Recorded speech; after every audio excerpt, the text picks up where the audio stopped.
Hello everyone, and welcome back to Cracka's Creations Network.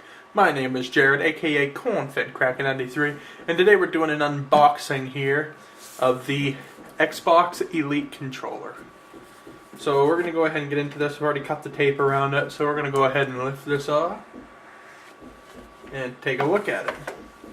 So the first thing you see is it comes in this little pouch. After all the videos I review, I knew how it came, but I kind of want to do an unboxing anyway. So we're going to go ahead and we're going to open this up here and take a look inside.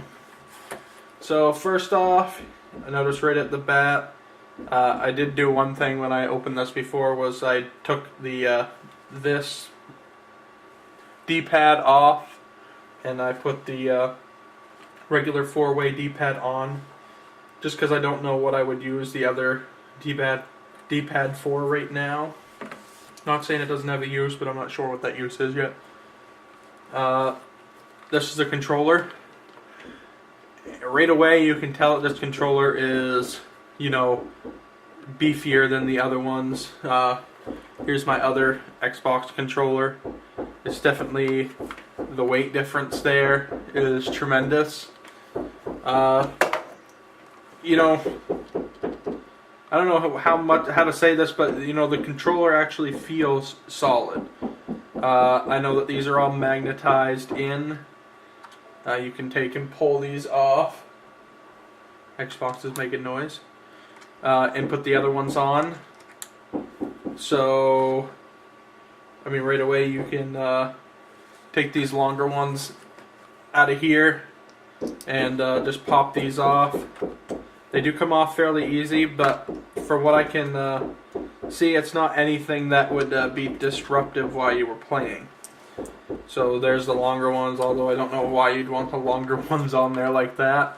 But I could see, you know, having this configuration, because when I'm sniping, this longer stick, you know, helps with slow movements. I could see that. Outside of that, you know, everything is removable on the face. The D-pad is removable. These are removable. Even these on the back, if you decided, okay, I don't need these two paddles, you just pull them off. Alright, so after looking at all of that, there is switches on the back that can make it so you don't have to push the triggers down quite so far to activate them. That's how far you can push them down when they're not activated. Then when the switch is activated, it's about half the distance. As you can see right there, it kind of gives you a little diagram that shows that, you know, with that switch engaged, it's half the distance to pull the trigger, which can be convenient when you're playing. So let's get back into the rest of the box here. If you take this bottom plate out that everything else was sitting in, you got a little case here. We're going to pop this stuff out.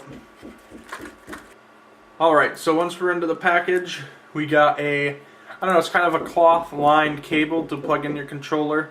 I'm guessing for those that play on PC, this would be good for if you want to directly connect your controller when you play. Also, you got a set of batteries.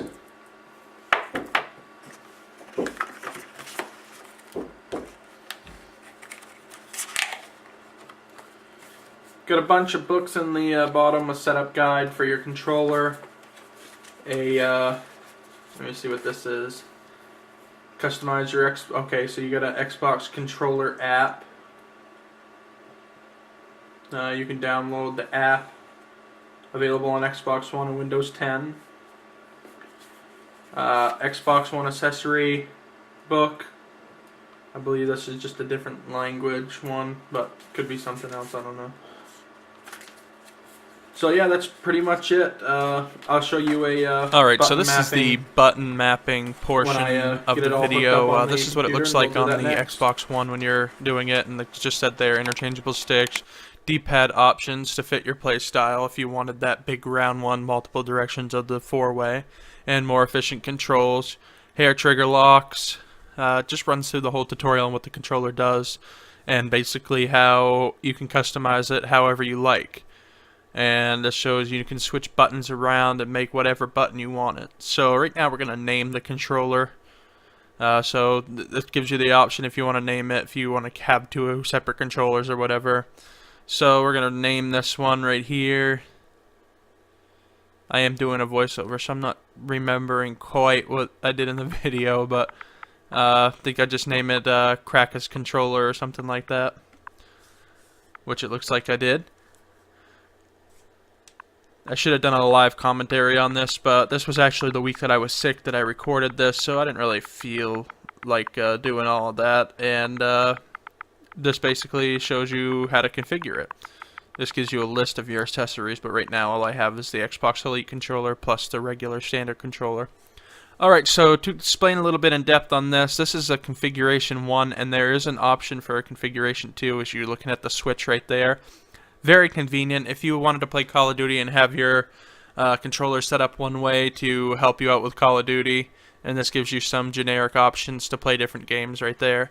Or if you wanted to switch to your configuration 2, and for, let's say you had a little bit different controls for another game like Battlefield or a racing game like it just showed right there, you can do that, and all it is just a flip of the switch and the buttons switch to whatever you had as far as software goes. You have to switch your buttons out as far as if you want longer sticks on it or the different D-pad, but other than that, the switch does the onboard memory as far as what buttons you want to do what in which game.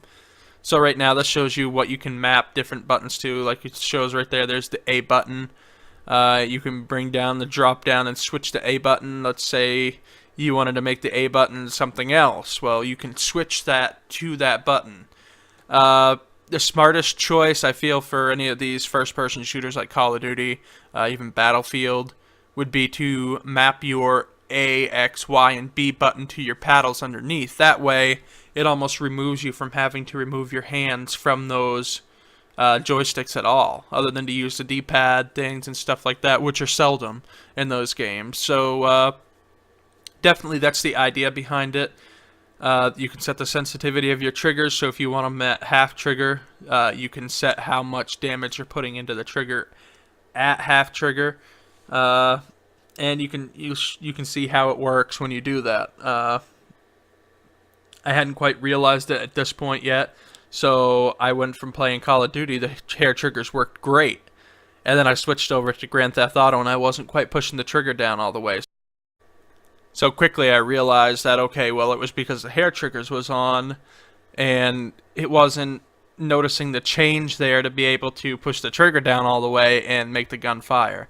So you want to be mindful of that, and obviously that's a physical switch that you have to hit on the bottom of the controller, so by switching your configurations, that's not going to affect that unless you have one of the configurations set that the when you are using the short triggers like that, the hair triggers, you're getting the max effect from the trigger button itself. So basically you'd want to set it so, okay, where you see that level where I just boosted that up right there, you want to make the full effect of the trigger come in before it goes past that halfway point, which is very easy to do. So that's something to be mindful of, something you might want to mess with a little bit. The app is very friendly on the Xbox One. I have not used my the Windows 10 one, although I do have Windows 10, but I have not used it on there yet. So basically, I love this controller. My max review on this would be, I would give it probably a 9 out of 10. The only thing I can say that is kind of a pain for me, and it might just be me, but anybody out there with big hands might find the paddles on the back really difficult to get used to. This is me setting up the vibration on it too, so you can do that, and you can actually switch how much the Xbox light on the front is lit up. So a couple of cool new things in there as well. But yeah, the paddles on the back, sometimes I find it hard to be able to reach around and push those buttons, or sometimes I even push them on accident, because that might be because I'm not used to it, but I also have really big hands, so it's hard to, adjust to that change. Where I'm used to putting my hands is where those paddles are now, so it will take probably a little bit of getting used to. I definitely see a use for this controller, especially for big gamers out there, so definitely leave a like, comment, subscribe to my channel for more of this stuff, and we'll see you guys next time.